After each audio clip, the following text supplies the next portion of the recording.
Salutations, everybody. Welcome back to Crusader Kings 3. I'm Lord Formand. We're here in the All Under Heaven DLC right after its release. And this will be a guide on how to play the Chinese Emperor.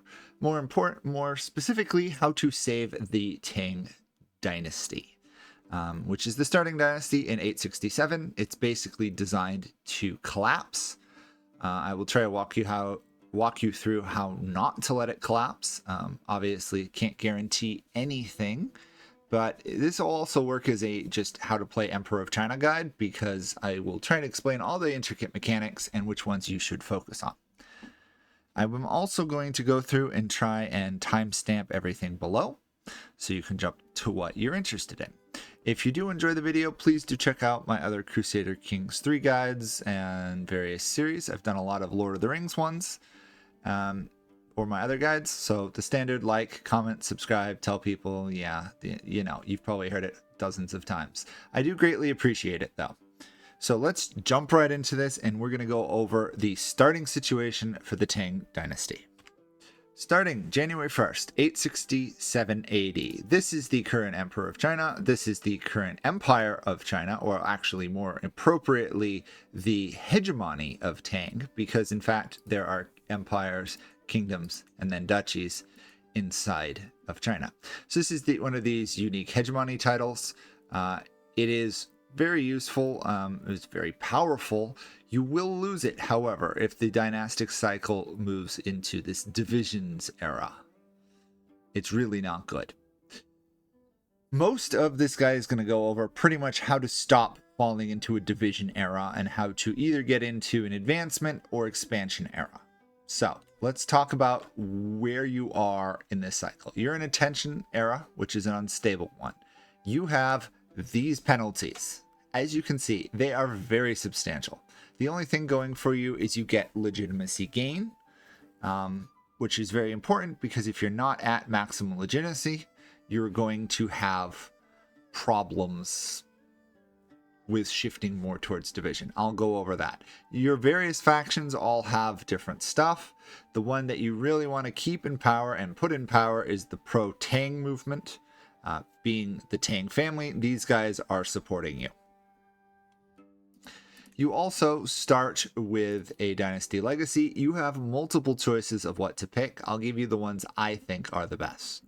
Up at top, you've got the basically Chinese virtue tree. You can go down this. It's decent when you get towards the end for an emperor, but early on, it's more for people who want to rise within the bureaucracy of China, which, being the emperor, you can't do.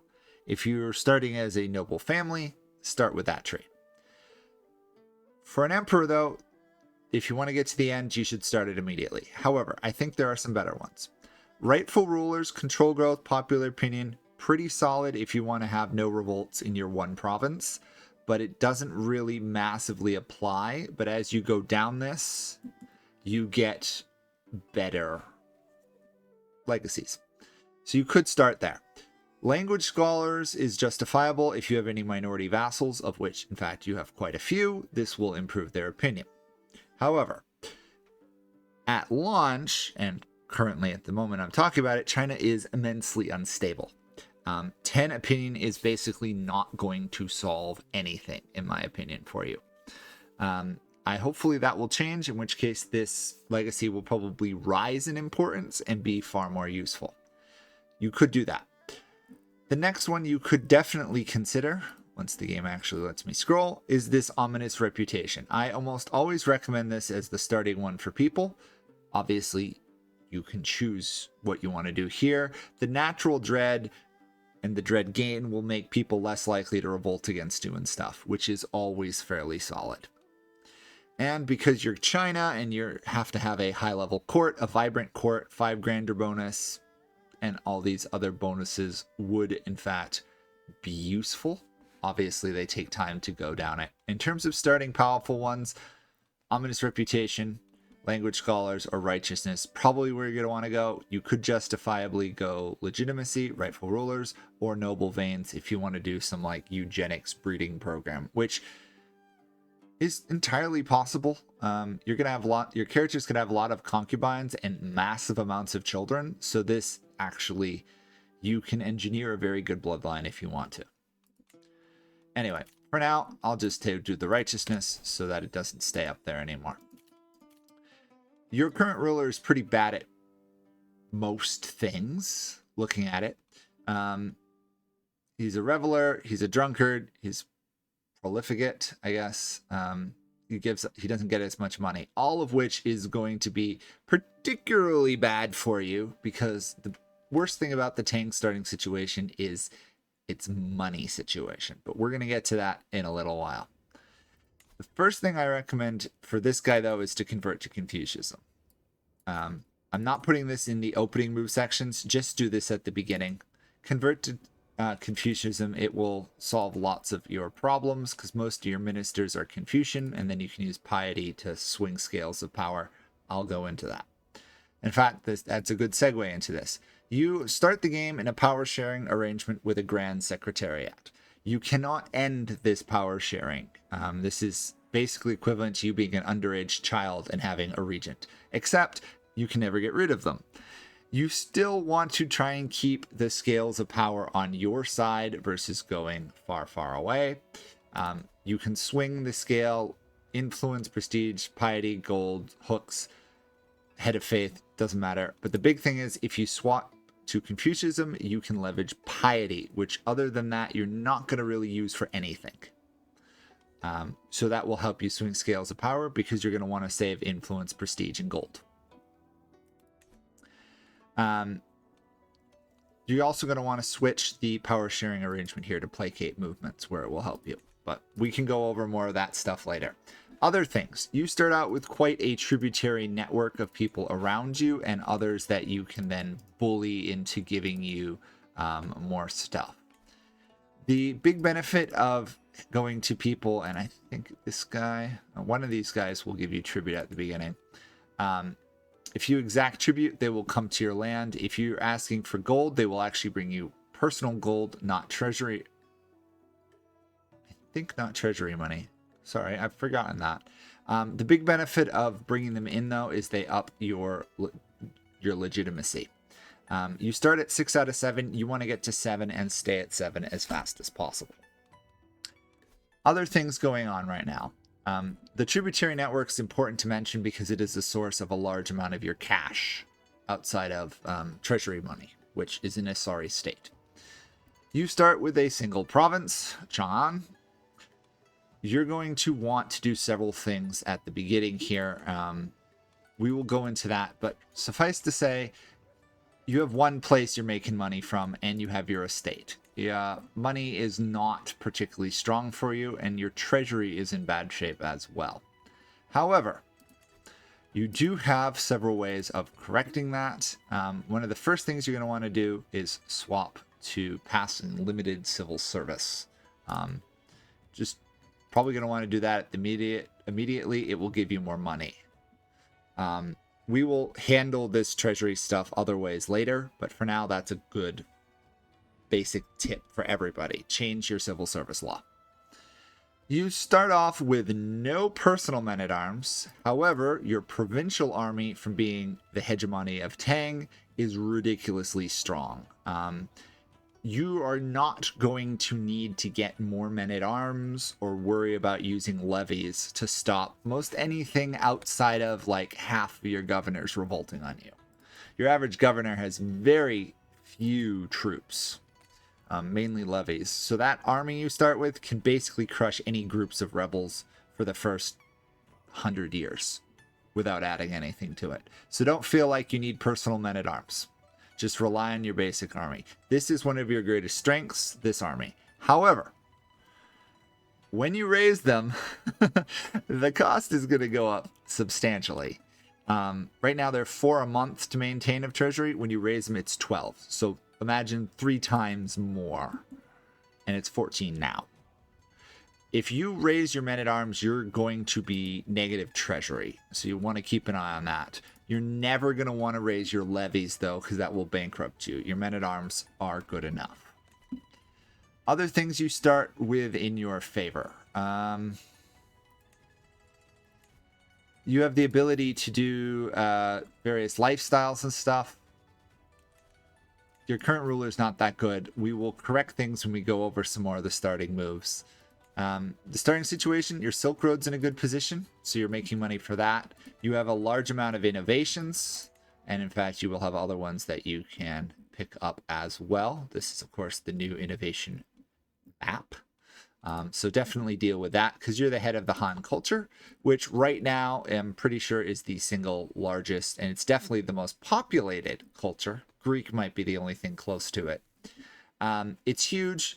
Your religion map is a mess, which is not as bad as it sounds because most of these religions in China are tolerant of the others. There are some exceptions, and I will point those out now. These ones, the Dab Quas and the Bimotists, hate you.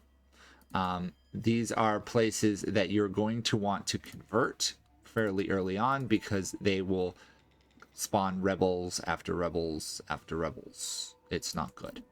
The other benefit of swapping to Confucian is that you do get these popular opinion bonuses from holding the holy sites, which is very important.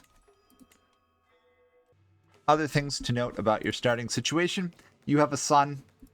He's 5. He's going to take a long time to come of power. You do have quite a few siblings. You have one male relative still alive. You're going to want to marry him off pretty early, as well as yourself, because your character's unmarried. And later on, obviously, your son. If you look down the list of people here, there's usually a couple of them that are either quick or pretty or something. Pick one of those for your character's wife. Hopefully you get some of this bloodline in your dynasty, and then you can always spread it into your main lineage. This guy right here doesn't have any, which is fine. Don't worry about that. Your actual ruler doesn't matter as much in China as in your management of the government. Other things to be aware of. Your council is usually fairly terrible. These numbers are largely randomized. You're going to want to go through and find any with like a 6 or a 4 and replace them. Don't worry too much about what member of the movements they're part of right now. Just get the best people in there. We'll go over that actually about now because we're into starting situation. Sorry, we're at the end of the starting situation. Let's go over now opening moves. Okay, we already converted to Confucianism. And we will pick something like stewardship to start. You're going to want the money, so that's the way to go. And we also upped our bureaucracy law. Very important to get that one done there. You could justifiably delay that because it is only a 5% increase in money, but 5% is pretty important. Other things you can consider here, and you should. I'll mention this one now because it's arguably your most or second most important one to know, is that you're going to want to lower your budgets substantially. Probably both your ministry and military budgets to 20 and your salary budget to 25. If you lower it much lower, you have vassal tax penalty, and you don't want that. The benefit of doing this is it will definitely shift your treasury income up a bit, and you want to do that. You need, obviously, influence and prestige to do it. However, there is an event where you will get a minister will come to you and say, let's change the budget, and you can pick like trusting them where they, if your budget's in your treasury is in a sorry state, they'll lower those budgets, which is good. Important to note though, if you lower the budget a lot, you can incur like a negative 100 opinion with your governors, which isn't actually as terrible as it sounds because you have the biggest army. Their armies suck. At least initially, you don't have to worry about revolts from your ministers on average. I suspect that will be changed when China gets a little bit more balanced, but don't worry about it too much. Other important opening moves. In your capital of Chang'an, go to the duchy building and construct an examination hall. The reason this is important, +5 influence, plus it makes it cheaper for you to hold capital and local examinations. That's a very good source of legitimacy as well as influence holding those. So it's worth doing. You also want to click on your estate. This is your personal noble holding for your Li family, which is what you are of. And you're going to want to shape this into a money-making enterprise. Right now, you make almost nothing from them, just from the villa. You're going to want to change that by about 905 or so AD. You should be making 12 or 13 gold a month from this estate. So this is going to be your big source of personal wealth. And in fact, you'll then use your personal wealth to supplement your treasury. First thing to do, build a modest rice field. It's arguably the best one you can build. The next one you're going to want to build is the tea garden. This is extremely important because you can drink tea and it will lower your stress. It's the easiest way to lower stress for a Chinese character. Also, these have various improvements within them. Stuff like up here, internal upgrades. There is a lot of internal upgrades for China. Right now, and since you're the emperor and you don't really need merit, focus on stuff that gets you money. So like domain taxes, domicile income. This one's an important one to snag, though. I like Yamen Grievance Drum because it gives you popular opinion and boosts minority opinion. Be aware, though, if you get to 3 and then 4, it makes your minor landholder vassals like you less. So you probably are going to want to stop at 2. So it's good. It's not super unbelievable. Look for the stuff that gives either building costs, which can be useful, but also just general income and stuff. This block carving shed, very nice developments and stuff. So look through this, familiarize yourself with it. Always check once you build a building what the internal upgrades are, because a lot of them give you money. Focus on upgrading everything to level 1. Sometimes you can upgrade internal upgrades 2 or 3 levels. Do that, and then worry about boosting stuff like your villa. You can only get to level 2 right now because you do not have mandatorialism innovation. Which will be very important for you to get, but you can't do it right now. Other opening things to be aware of. Keep an eye on these neighboring baronies in your capital region. They all have special buildings, and a lot of them give you very good bonuses. Don't necessarily try to revoke them. I mean, you can if it's easy to do so. It's usually not. You can revoke it, but then these people will develop grudges. Honestly, it's not a bad idea to strip these people of lands early on and just make sure, you know, you got this money. On the other hand, people will hate you more. The benefit of this is now you've got money.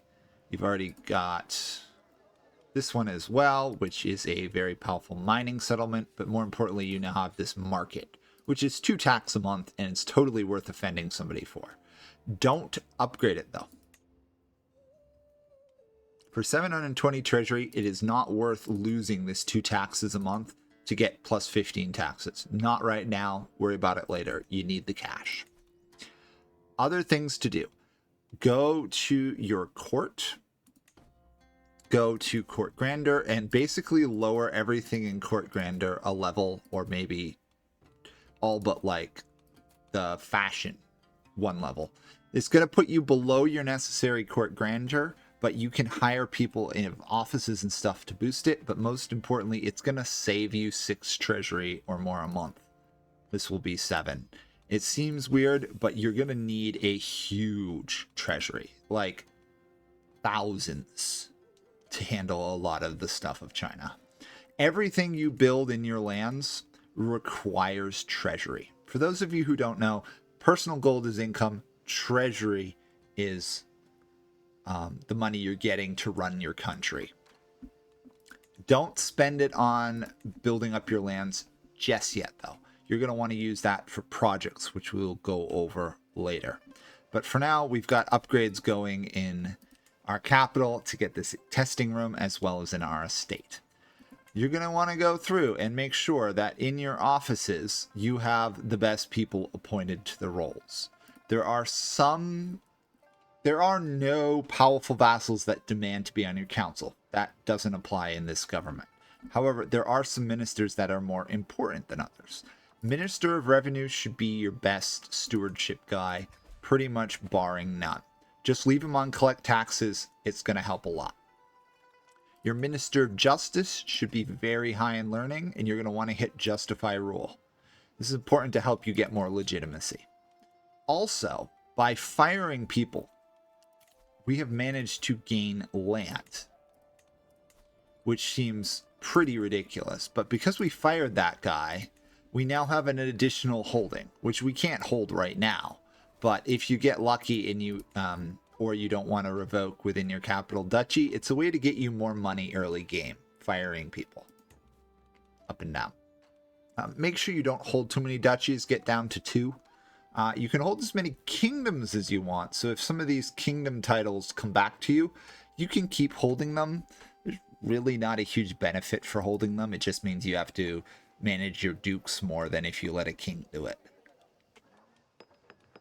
Other stuff.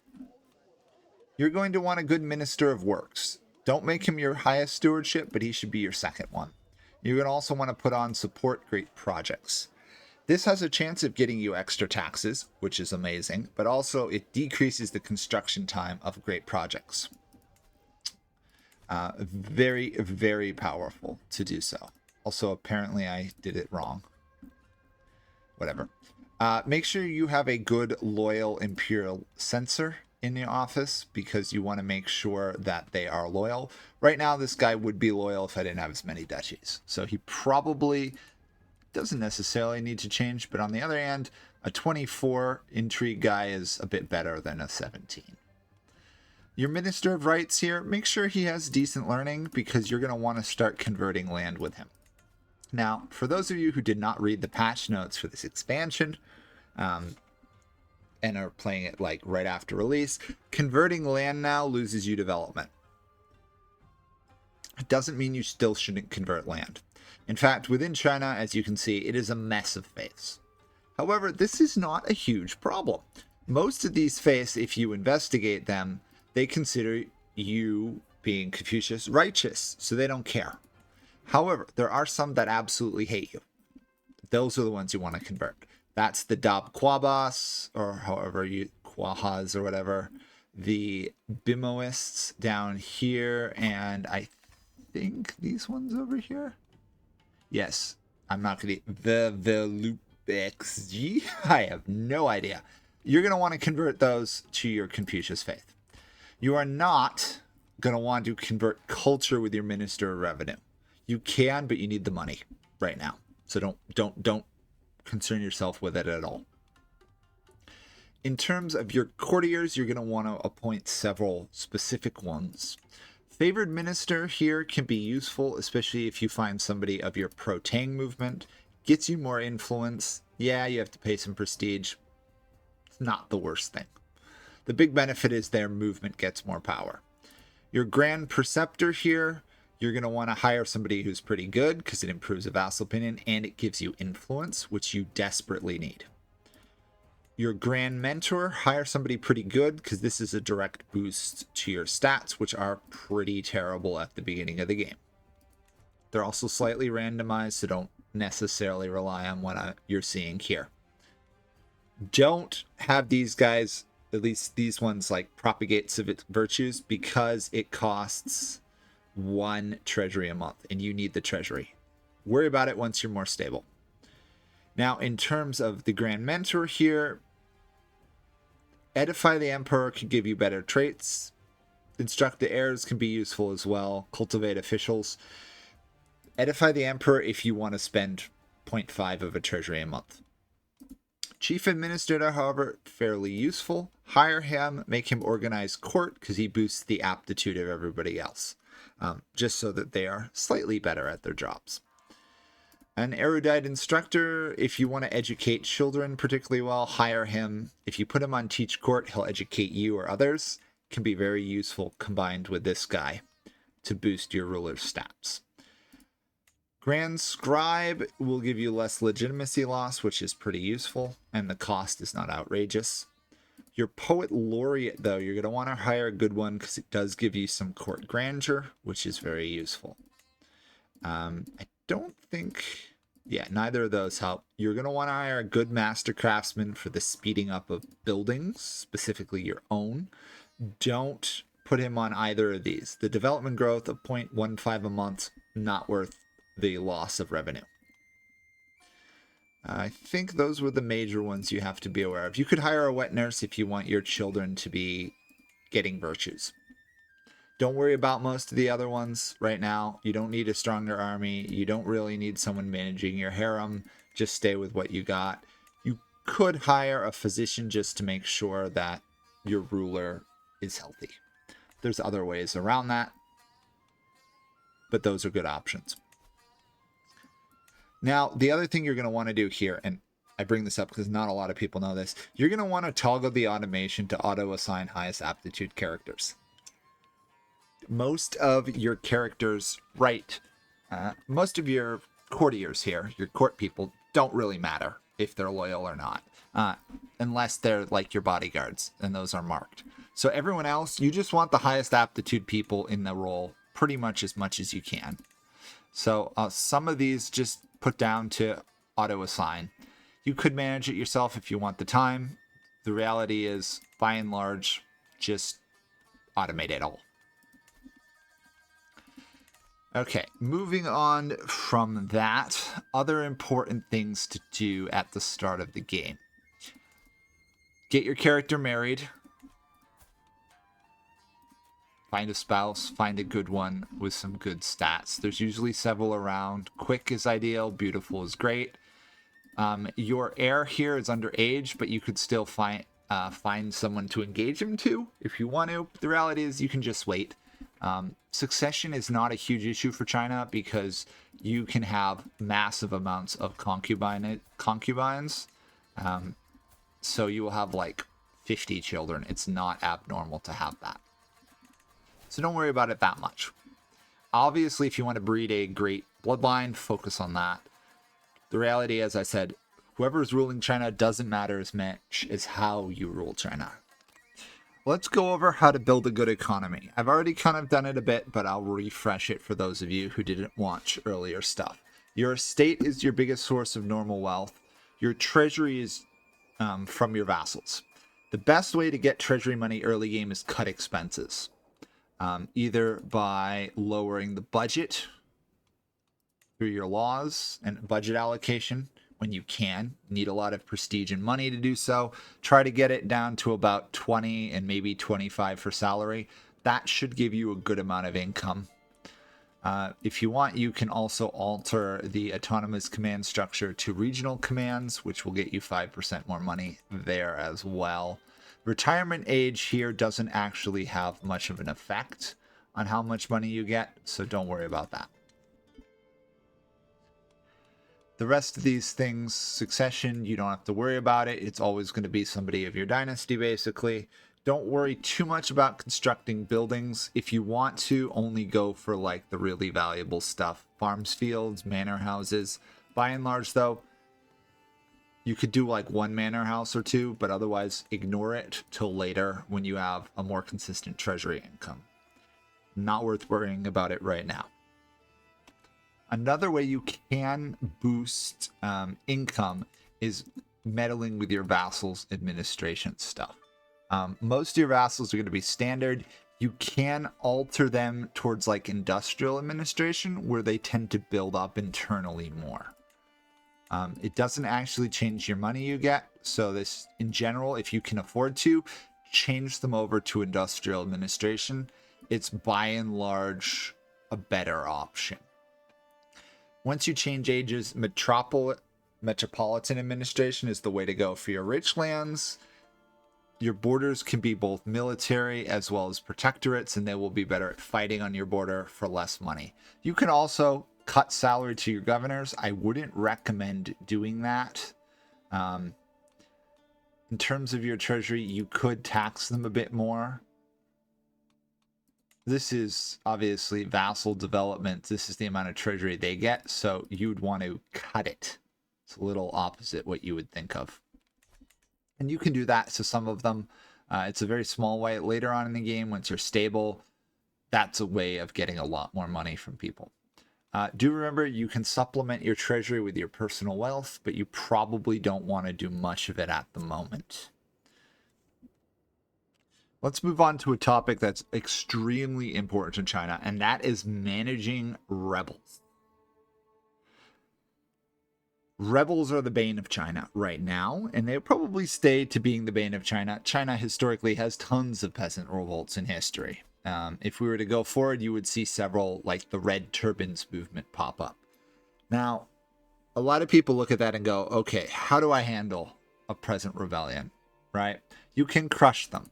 However, because you're China and you're in a dynastic cycle, having peasant revolts will move you towards division, which you don't want. So how do you stop them before they revolt? It's actually rather hard to, but here are some tips. Say, for example, let's go down south where we know people hate us.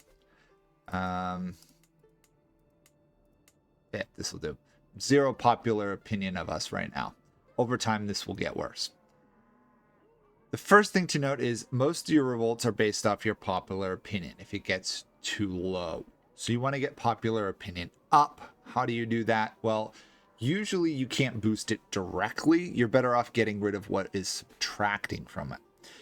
The most common thing I've seen in China is years in debt. So you don't want to go into debt, but you also have to look at the actual governor of the area's money. Like this guy. He's losing treasury. If he falls below a certain amount of treasury, his land he controls will get rebellious and unhappy. So a lot of the times the way to initially stop revolts or reduce their spread is to click on the guys, go down to governor and hit send treasury. It sends about 100 to 200 treasury to them. So if they're negative, try and get them back to positive in the areas where peasants are revolting. Other things to do, you can send your Minister of War to increase control.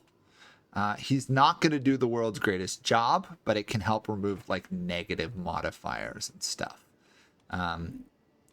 Thankfully, most Han Confucius provinces are going to be pretty loyal. It's the ones of different cultures and different religions that are going to be where you're going to see the most revolts. So take your Minister of Rights, find some of these hostile religions, and start converting them. Yes, you will lose development, but they will be less rebellious in the long term. Don't bother culture converting. You're going to do that through a project, at least initially. Also, don't worry about boosting development. For economy, not worth it. For now, just focus on keeping as many revolts down as possible. We'll go over that a little bit more when we talk about the dynastic cycle next. But rebels are the bane of your existence. The other thing to note is rebels can revolt against your governors, and once they revolt against the governors, then they can start to revolt against you. So there's usually a chain of several years where you can kind of see the problem coming. Also note, if you go to war with your governor, your lovely Minister of War official here, or your Grand Marshal, I think. Actually, no, it's probably Minister of War. He will have order military governors to join wars of other governors. This is important. It means when you start fighting rebellions, you will get several of your governors sending troops to your aid. So it's not the worst thing to have some of your border lords here who are military governors have something of an army.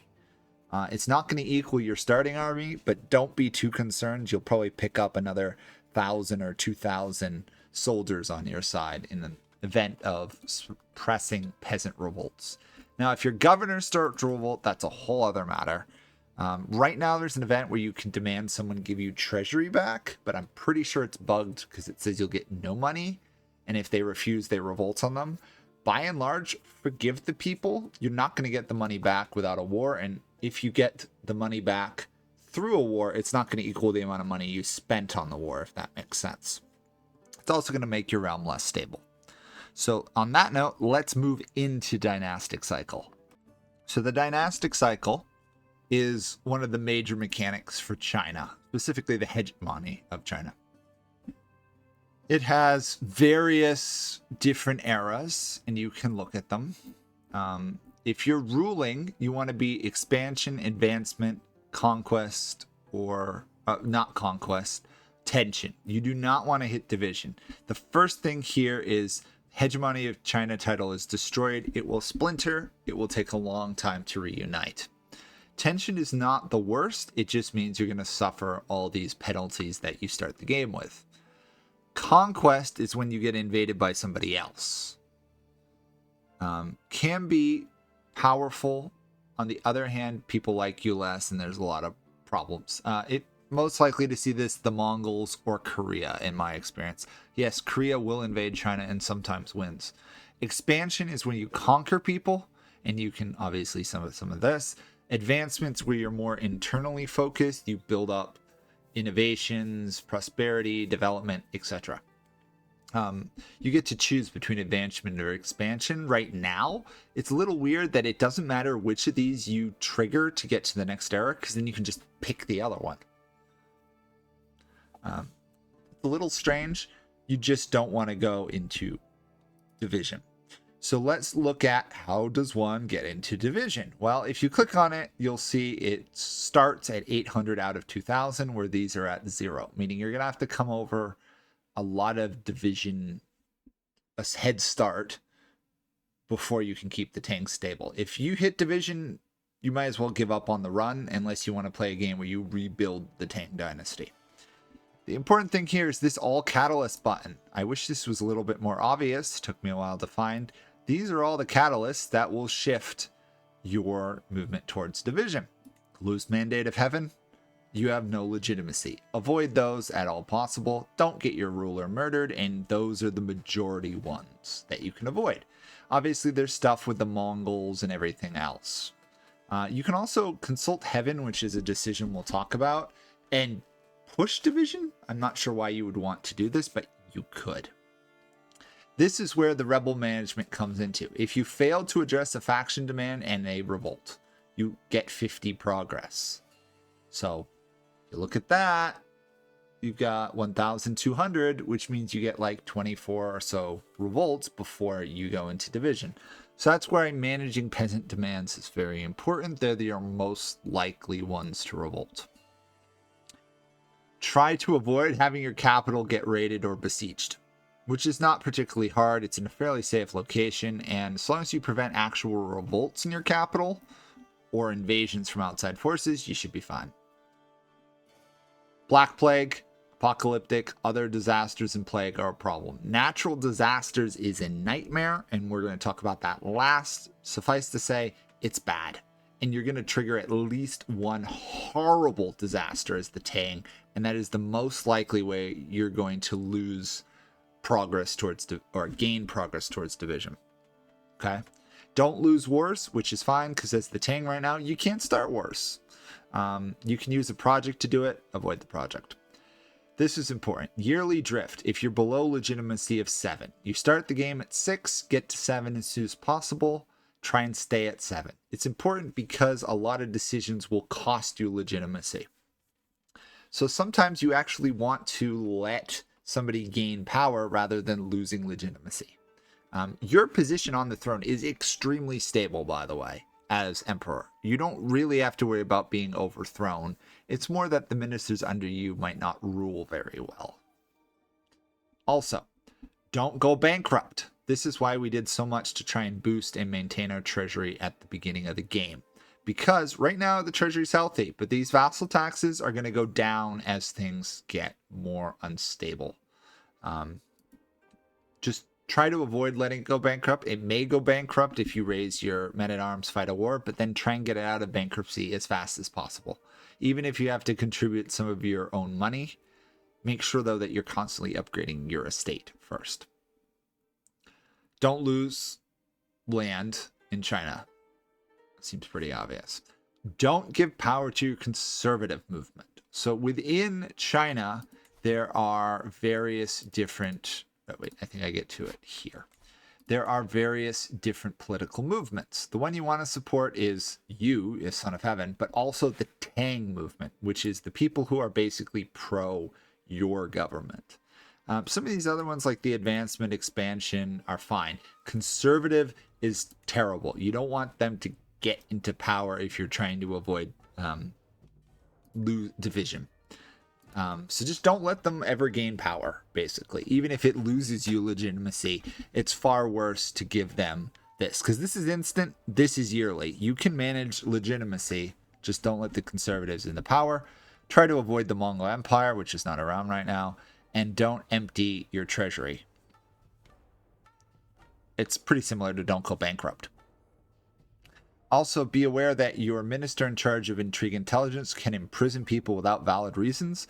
A good way to control that is to make sure you don't lose too much of your power sharing to them. Now, ways to reduce division progress: put the pro-Tang in power. Keep them in power. If they're your favored movement, which you can do, you will also get progress there. If you have 7 legitimacy, you will reduce it there. If you consult heaven, which is decision, we'll talk about it, it can lower it as well. Recover from a natural disaster is extremely difficult, so don't rely on that. Build or expand the Great Wall is something you should be consistently doing. Synthesize an area, convert it to your cult or religion, another project, we'll talk about that. And then favored movement here has consulted heaven to push away from division. This is very powerful. You can do it like every 10 years. You can lower it by 75. You're probably going to need to lower it 5 or 6 times before you get out of this era. Just saying. And you, of course, can then see all the catalysts leading you towards advancement and stuff. By and large, it's stuff that progress the advancement movement. You do, however, go down if you're favoring the expansion. So pick one and try and favor that as much as you can. Right at the beginning, you start with expansion. As I said, you can kind of pick whichever one you want. Just go look up this Great Wall stuff. This is the easiest one to do, I think, expansion. Now down here, you have favor and error, which you also have under this decision tab. You're going to want to go through and basically click notify on all of these. They're all very useful. Favor and error, you can say, okay, I want advancement. That's good. It will make progress towards it. That's good. Favor of movement. Favor the movement you want in power. By and large, the pro-Tang movement, which right now is favored, you will want to promote them. Or if you're going for expansion, promote expansion. The pro-Tang one is the best one on average. Don't promote the conservatives. Progress towards division will go up. Avoid that. Shaping the dynastic cycle here is what I was talking about. Really useful. Push away division, 250 influence. Do it every like 10 years. It really helps. Downside, it does reduce the pro-Tang power. Don't worry too much about that. On average, lowering division is more important than pushing another cycle era. Because you got 800. You're almost halfway there to triggering division at the start of the game. Consult Heaven is ridiculously expensive. 2,000, but you can get progress towards a specific catalyst. Honestly, I've only bothered to do this once. It really wasn't worth it that much. I was better off using the dynastic cycle. If this was cut in half down to 200, far more valuable than 2,000. Religious exiles is worth keeping an eye on because China has so many supported religions. You can usually welcome same religion a lot. Avoid welcome all if you can, because then you can get negative religions in your land. It doesn't help. Same faith is marvelous, but you're probably never going to have any Confucian same faith exiles. Ritual sacrifice, you can do it. By and large, it's not worth it because you don't really need piety. Obviously, don't do either of these unless you desperately need to lose stress. Moving on, though, let's talk about great projects. So great projects are extremely important to China. And more importantly, they're very important to avoiding division, at least at the start of the game. So they are located here on a tab under the decision tree, and they're used treasury, and they're very expensive. So here's what you got. Establish control, stabilize an area. Develop communities, get more development. Synthesize area, this converts them to Han stuff. It also adds progress towards advancement and takes it away from division. This is when you're going to want to trigger immediately. And you've got all these locations.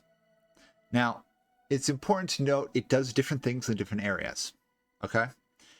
If you just use it here on one of your lands, it will just turn the culture to your Han culture, which is very good. And this is probably where you're going to want to do your first project, or up here. However, if you use it down here where they have a tribal government, you can then force them to adopt celestial government, which is kind of cool.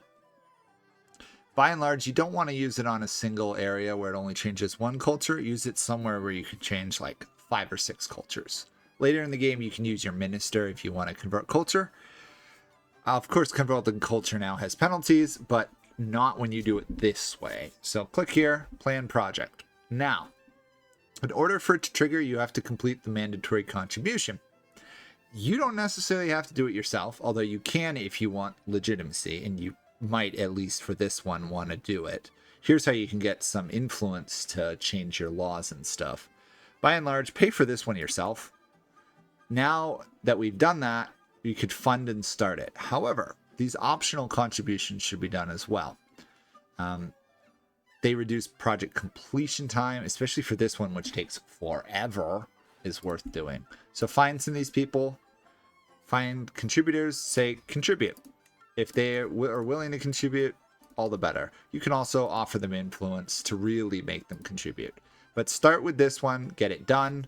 Once these people agree to help support it, I'm just going to move forward a tiny bit, fund and start it. It will take a while to do, 32 years. In my experience, you have about 34 years before the government will enter division, or the era will enter division. So kind of use this. From what I can see, it's a very good, like, this is the ticking time bomb. When this finishes, I should almost be hitting division status. So that's what I found in my 4 playthroughs of this era already. So just be aware that that's usually a pretty good way to measure it. In terms of other projects, don't construct great barracks. It's far too expensive right now. If you look at the contributions, it's thousands of your treasury. It's really nice though in terms of getting a great barracks building, but don't bother right now. Wait till you're rich and prestigious later on and then do it. Strength and capital is worth doing if you can afford it. It is a huge amount of treasury though, so you may consider delaying because you do want to stay positive treasury. If you complete it, no yearly drift in any stability dynastic cycle, which you're not in. That's important. Oh, this phase should not be shown. I think I found a bug. This is much better in a stable time period. However, it can be worth doing even in an unstable period because first off, you get legitimacy, but also you get all of these things. Impeccable architecture is nice. Increased development. Talented engineers. Gets you building time. Glorious sculptures. Court grandeur bonus. Very useful. And this, the Forbidden City, gives you money and stuff. So I would still recommend doing this though. Again, start the project. You can usually find people willing to pay for it. Don't pay for it yourself if you can avoid it here. This is $500-600, far too expensive for you. Find somebody. If you need to, offer them influence to get them to do it. Further down, extending the Great Wall. Start this one once you get a tiny bit more treasury, so like a month or 2, or if you didn't decide to strengthen the capital or to pay for this Sinicized area. Sorry. Ugh. This is worth doing. It will give more of the Great Wall to people, which will make it easier to fend off any nomadic raiding, which right now they don't tend to do in the game. I think it'll get more later on. Just start it. You don't have to contribute all this. People will pay for this, and it will give you, once it's completed, some more progress towards a more stable era. Improving the Great Wall, very similar thing, but it will upgrade the Great Wall buildings, which is a little annoying because it doesn't actually tell you what the upgrade leads to. But here we go. We've got 1 fort level. If you do it, it will go to a 5 fort level. Again, you'll have to start it. You will probably have to pay for this master builder construction yourself later on. But by and large, your governors and various officials will cover these rest improve walls. So start it up early, leave it alone, and it will probably by and large be done on its own. Further on, Grand Canals, if you can afford it, it's great. It's tons of money. Don't worry about it now though. For stability, it doesn't help you one way or the other. This is how you attack lands, the Tang's Great Campaign, which you can use, but by and large, it's really expensive. at least in the attention era, this instability we're in at the beginning, avoid this. Just don't bother with this one. You can use it in other eras. Develop communities, great, once you're in a more stable era. That's basically how it goes. Establish control, you can't do right now, but once you get into a time period where things are less stable, it will remove corruption, control, de-jure drift, and absolute control. Decent in terms of using after natural disasters. But by and large, don't worry about that. And sadly, you can only do one of each of these at any given time. And more importantly, you can't always extend these because you don't necessarily own the land, but later on you could extend the Great Wall multiple directions. At some point you will run out of the ability to do it because you won't have the technology. Basically though, whenever you can start a great project and you're not needing the treasury for stability or something, you're gonna want to trigger the great projects. Do be aware, though, you are going to need to spend your money to improve lands around you, especially if you've stolen these provinces like I very quickly did. A lot of your holdings for both you and your subjects just have nothing in them. Your governors will very slowly over time improve the lands. If you want to find one area and just get it economically booming and keep it stable, by all means, throw some treasury that direction. But by and large, wait till you have a huge treasury income. I'm talking like 70 or 80 treasury a month and like 10 to 20 income a month, at which point then you can afford to do stuff. And that will be it for projects. Let's talk about disasters. Okay, so this is a save file that I have where I'm in 907. My previous ruler, who started the game with, finally died at the age of 71. And this is his son. So we're going to talk about disasters here. So right now, we had a disaster that will occur, Yellow River flooding here. It will absolutely decimate these lands. So if we look at the development, you will see how low the development is here compared to the surrounding lands. Huge flood, massive penalties. Now, we were able to contribute to the recovery cost. Sadly, I didn't save a save file with it. But it was about 2,000 treasury a way to respond. I only was able to do one of them, and that involved transferring a lot of my personal money to the treasury. However, it did almost throw me into a division era. So be aware, you're going to want to save 2,000-3,000 treasury to handle the disasters. Since I can't show you that one, I'm going to show you another disaster here. This is... Okay, that didn't work. So this is the Hizen earthquake. You will get a warning, so you can start saving or leave the area, which could be very important because lots of people will die. Then there's the impact, and you can see what the disaster is. But then they will go into a phase called recovery, and then you can contribute money towards it. Your governors technically contribute money towards it as well, but they're not going to be able to afford that level of treasury. You're going to have to deal with it. And even after you deal with it, let's see. One of these had it. Oh, I guess it went away. The penalty was like lose 2 development a month. These provinces here were 0 development after this disaster of flooding and various earthquakes and stuff. It is extremely devastating. You're going to need to handle it. Save treasury money. Obviously, you can spend treasury money to get more taxes coming in early on, but by about, I think it was the recovery ended in 893. So the disaster was in 870, 880 era. It's probably a historical disaster. I didn't look it up.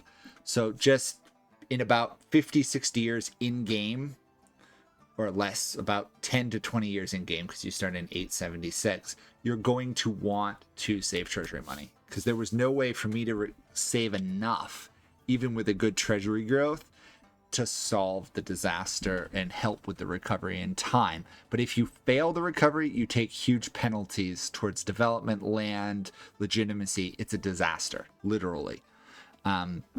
Anyway, since we're here, here's what my domicile looks like, my estate.